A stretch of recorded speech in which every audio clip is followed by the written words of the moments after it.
अच्छी खबर, पाकिस्तान ने खिला में एक और सैटेलाइट भेजी है जिसका नाम है पाकसैट MM1। इसके हवाले से कहा जा रहा है कि पाकिस्तान का जो डिजिटल पाकिस्तान का ख्वाब है उसकी तकमील में ये बड़ा इंपॉर्टेंट किरदार अदा करेगी। इंटरनेट की स्पीड तेज़ होगी, कनेक्टिविटी बेहतर होगी और जो दीगर मामलात हैं मौसलात से यानी कम्युनिकेशन से रिलेटेड उनमें बेहतरी आएगी। जहाँ पे एक तरफ हम खिला में अपनी सैटेलाइट्स भेज रहे हैं, दूसरी तरफ ज़मीन पे सूरत हाल ये है कि 3 महीने से ज़्यादा अरसा हो गया मुल्क में एक्स की सर्विस बंद है। हमें फैसला करना है कि हमें किस किस्म का डिजिटल पाकिस्तान चाहिए। एक ऐसा डिजिटल पाकिस्तान जिसमें कनेक्टिविटी हो, कम्युनिकेशंस के जो ज़राए हों उनमें बेहतरी आए और साथ साथ जो डिजिटल प्लेटफॉर्म्स हैं उनके ऊपर पाबंदी हो या ना हो। आपने देखा होगा कि काफ़ी पाकिस्तान पे तनकीद भी होती रही इलेक्शन पीरियड के दौरान भी, उससे पहले भी, उसके बाद भी, कि अक्सर पाकिस्तान में जब कोई सियासी एक्टिविटी हो रही हो, कोई सियासी जमात कुछ कर रही हो तो इंटरनेट की सर्विस भी यहाँ पे बंद हो जाती है, इंटरनेट के ऊपर पाबंदी भी कुछ अरसे के लिए लग जाती है। इलेक्शंस के दौरान भी हमने देखा कि इंटरनेट की सर्विस डाउन रही।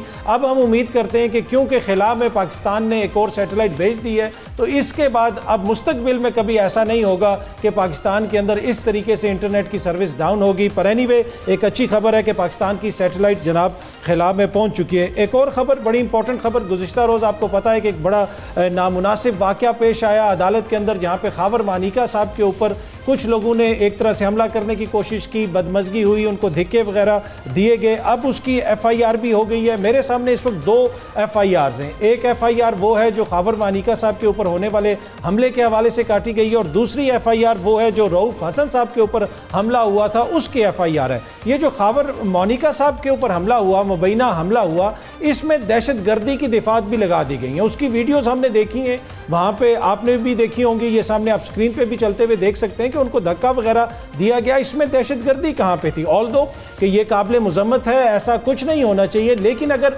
इस तरह के वाक़यात में भी हम दहशतगर्दी की दिफात डाल देंगे तो फिर जो हकीकी दहशतगर्दी के वाक़यात होते हैं वो भी सियासत की नज़र हो जाते हैं। और दूसरी तरफ तहरीक इंसाफ ये गिला कर रही है कि जहाँ पे खान साहब की लीगल टीम के ऊपर, जिनमें अली एजाज भुट्टर साहब शामिल हैं, नईम हैदर पंजोता साहब शामिल हैं, उनके ऊपर दहशतगर्दी की FIR काट दी गई है क्योंकि खावर मानिका साहब को वहाँ पर लोगों ने धक्के दिए। लेकिन जो रऊफ हसन साहब के ऊपर हमला हुआ था उसमें दहशतगर्दी की दिफात शामिल नहीं हुई। तो ये सारा मामला हुकूमत को देखने की ज़रूरत है।